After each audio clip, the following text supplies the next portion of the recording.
आपसे जानना चाहेंगे कि कल जो क्रूड के अंदर और आज जो क्रूड के अंदर वोल्टिलिटी बनी है, खासतौर से वोल्टिलिटी का सेलिंग देखने को मिल रही है, जो पैनिक है कच्चे तेल में, वो कहाँ तक जाता हुआ दिखाई दे रहा है? यहाँ पे कहाँ पे सपोर्ट दिखाई दे रहा है आपको कच्चे तेल पे? मुझे लग रहा है यहाँ पे विपुल जी की आज के दिन भी रिएक्शन अभी आएगा, क्योंकि फ्राइडे अमूमन क्या होता था कि जब कोई मेजर फॉल आता था उसके बाद हम देखते थे कि नेक्स्ट डे एक बाउंस बनता हुआ नजर आता था। ये बाउंस अभी मिसिंग रहेगा। और आज के दिन भी अगर देखा जाए तो मुझे लग रहा है कि 55-50 एक लेवल रहेगा जहां पे कि क्रूड जो है वो सपोर्ट ले सकती है। अगर आप वीकली चार्ट पे ही इनफैक्ट आप देखेंगे तो क्रूड ऑयल बहुत सबसे बड़ी पॉलिटिकल कमोडिटी है, इसमें इतना जल्दी बहुत ज्यादा डाउनसाइड नहीं आएगा। एक लेवल मैंने देखा हुआ है, ये लेवल है, आपको इससे नीचे क्रूड क्लोज नहीं होता है 65.35। तो मुझे लग रहा है कि बहुत नजदीक है उस सपोर्ट के। 65.35 को अगर नहीं तोड़ता है तो मुझे लग रहा है कि इस लेवल पे सपोर्ट लेना चाहिए, नहीं तो एक पैनिक आएगा तो नेक्स्ट जो लेवल है 65.35 के बाद वो $62 को होगा। तो इस पैनिक में हम यहाँ पे प्रेडिक्ट नहीं कर सकते हैं कि यहाँ से तो वापसी जाना ही जाना है।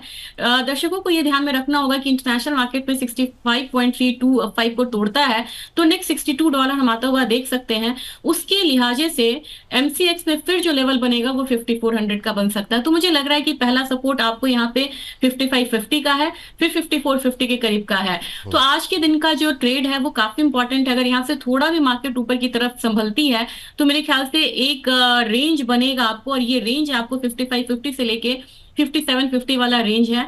और विपुल जी ये चीज मैं कहना चाहूंगी कि आज के दिन में दर्शक ट्रेड ना ले और अगले हफ्ते का वेट करें तो ज्यादा बढ़िया है, क्योंकि सैटरडे संडे आ रहा है और इस बीच में नई अनाउंसमेंट आती है तो मार्केट फिर से वोलाटाइल हो सकता है और एनी डायरेक्शन मतलब ये ट्रेड कर सकता है। दूसरी बात है कि ओपेक ने भी कहा है कि यहाँ पे हम प्रोडक्शन को बढ़ाएंगे।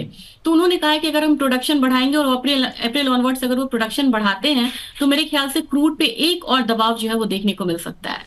मैम, ये जो ओपेक का फैसला रहा उसे कैसे देख रही? नॉर्मली ओपेक की कोशिश रहती है कि प्राइस को सपोर्ट किया जाए, पर एकदम से जो है उत्पादन बढ़ाने का फैसला, इस फैसले को कैसे देख रही हैं आप? विपुल जी ओपेक है वो बैलेंस करके चलता है। एक तो वो प्राइस बैलेंस करता है, दूसरा वो मार्केट शेयर को बैलेंस करता है। तो पिछले 5 सालों में बाइडेन जो थे वो प्रो ऑयल लॉबी नहीं थे, लेकिन बाइडेन के शासनकाल में अगर आप देखेंगे तो क्रूड ने रिकॉर्ड प्रोडक्शन यहाँ पे किया था। अब 13.5 मिलियन बैरल पर डे से भी ज्यादा इनका हो गया हुआ था। और ट्रम्प तो कह के ही वो प्रो ऑयल लॉबी है, तो उन्होंने कहा है कि प्रोडक्शन बढ़ाने के लिए, और अगर प्रोडक्शन बढ़ता है तो इनका मार्केट शेयर कम हो जाएगा ओपेक प्लस का, और वो मेंटेन करना चाह रहे हैं। तो मुझे लग रहा है कि अगर ये $65 से ऊपर जब तक ट्रेड हो रही है तब तक ओपेक जो है वो थोड़ा सा कंफर्टेबल जोन में है। 65 से नीचे आते ही वो पैनिक हो जाता है। तो मेरे ख्याल से जिस तरीके का इक्वेशंस बन रहा है वो कह तो रहे हैं कि प्रोडक्शन वो बढ़ाएंगे, लेकिन मुझे नहीं लग रहा कि इतना ज्यादा प्रोडक्शन वो बढ़ा पाएंगे, क्योंकि प्राइसेस में फिर एक क्रैश जो है वो आ सकता है। लेकिन वेनेजुएला और ईरान ने, उनके सैंक्शंस ने मार्केट को थोड़ा सा बैलेंस करके रखा है। तो मेरे ख्याल से ओवरऑल वो अभी बहुत ज्यादा स्थिति में नहीं है कि बहुत ज्यादा प्रोडक्शन बढ़ाए। लेट्स सी, क्योंकि विपुल जी उनका पूरा अगर आप हिस्ट्री उठा के देखेंगे तो ओपेक प्लस अपने जो उनके अनाउंसमेंट्स होते हैं या डिसीजंस होते हैं वो जाना जाता है कि वो फुल्ली मतलब उसको इम्प्लीमेंट नहीं कर पाते। तो मुझे लग रहा है प्रोडक्शन बढ़ाएंगे भी तो बहुत ज्यादा नहीं बढ़ाएंगे जितना वो कह रहे हैं कल के दिनों में। ठीक है मैम। चलिए, अब जरा थोड़ी सी एक टिप्पणी आपकी छोटी सी जानना चाहेंगे, खासतौर से गोल्ड और सिल्वर को लेकर के। यहाँ क्या हो रहा है मैम? कल हमने देखा कि 3200 का लेवल भी टूटा, उसके बाद से फिर जो है अब आज थोड़ी सी गिरावट यहाँ पर देखने को मिली थी। सोने चांदी का फ्यूचर लग क्या रहा है? सोने गोल्ड में हम देख रहे हैं कि सोने का भाव अब 90,000 के नीचे लुढ़कता हुआ दिखाई दे रहा है। सिल्वर में भी हम देख रहे हैं कि 1.5% के आसपास की गिरावट देखने को मिल रही है। 92 का क्रॉस ओवर जो है करीब 2 साल बाद क्रॉस हुआ है, और जो बहुत लोग कह रहे हैं कि ये जो है इंडिकेशन है चांदी में बड़ी गिरावट आ सकती है। कल हमने देखी भी।